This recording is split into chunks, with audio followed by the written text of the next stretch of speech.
of the day, number 1. Parole, Extended Supervision Orders Amendment Bill, first reading. Honourable Anne Tolley. Mr Speaker, I move that the Parole Extended Supervision Orders Amendment Bill be now read a first time. I nominate the Law and Order Committee to consider the bill.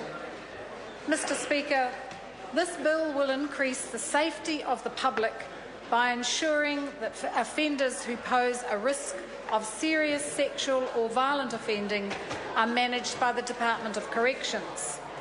Extended supervision orders are currently used to manage child sex offenders who have been... Order. I'm sorry to interrupt the Minister. Can I just ask members who are leaving the chamber to do so with substantially less noise than is occurring at the moment? Honourable Anne Tolley. Thank you, Mr Speaker. Extended supervision orders are currently used to manage child sex offenders who have been identified as posing a high risk of serious sexual reoffending against children after completing a finite prison sentence. Under current legislation, extended supervision orders last 10 years and cannot be renewed. This presents a risk to public safety, as those offenders who still pose a risk of serious reoffending after the expiration of their orders can no longer be managed. Order. The Speaker has already asked members for quiet in the chamber while a member is addressing it. Remember, courtesy is contagious, and we will all prosper if we keep within the spirit of the standing orders. I call the Honourable Minister Anne Tolley. Thank you, Mr Speaker. Offenders will begin to reach the end of their current extended supervision orders in 2015. In order to ensure that extended supervision orders are used appropriately, the bill will allow extended supervision orders to be renewed for as long as they are needed. The bill will also introduce mandatory 5-year reviews for offenders who have been subject to an order or orders for 10 years. To further improve public safety, the scope of the current extended supervision orders will be expanded to include high-risk adult sex offenders and very high-risk violent offenders. Finally, the enhancements will introduce a special condition of intensive monitoring for up to 24 hours a day for up to the first 12 months of an order. This condition will be set by a judge to give judicial oversight of the most restrictive form of monitoring on the orders.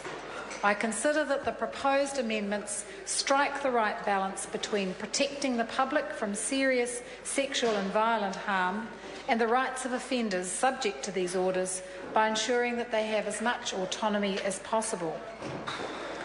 The extended supervision orders are part of a wider government focus on protecting the public from high-risk offenders, which includes the introduction of public protection orders. Public protection orders are the subject of a separate bill which will place a very small number of individuals who pose a very high risk of imminent serious sexual or violent offending into secure residences on prison precincts. While detainment in a civil residence is an appropriate response to the severe risk of harm those individuals pose, there is a larger group of high-risk serious sexual offenders and very high-risk serious violent offenders who will finish a finite prison sentence but not meet the criteria for a public protection order. The changes to the extended supervision orders in this bill will complement public protection orders, ensuring that offenders can still be safely managed in accordance with the risk they pose. As a government, we have a responsibility to protect the vulnerable members of society, and this bill will ensure that offenders who are a risk to public safety can be managed safely in the community. Mr Speaker, I want to thank those parties that have indicated their support for these changes. It is a very serious imposition on a small number of individuals that we are proposing, and I have appreciated the sensible discussions with colleagues around the House. I commend this bill to the House. The question is that the motion be agreed to. Mr Speaker.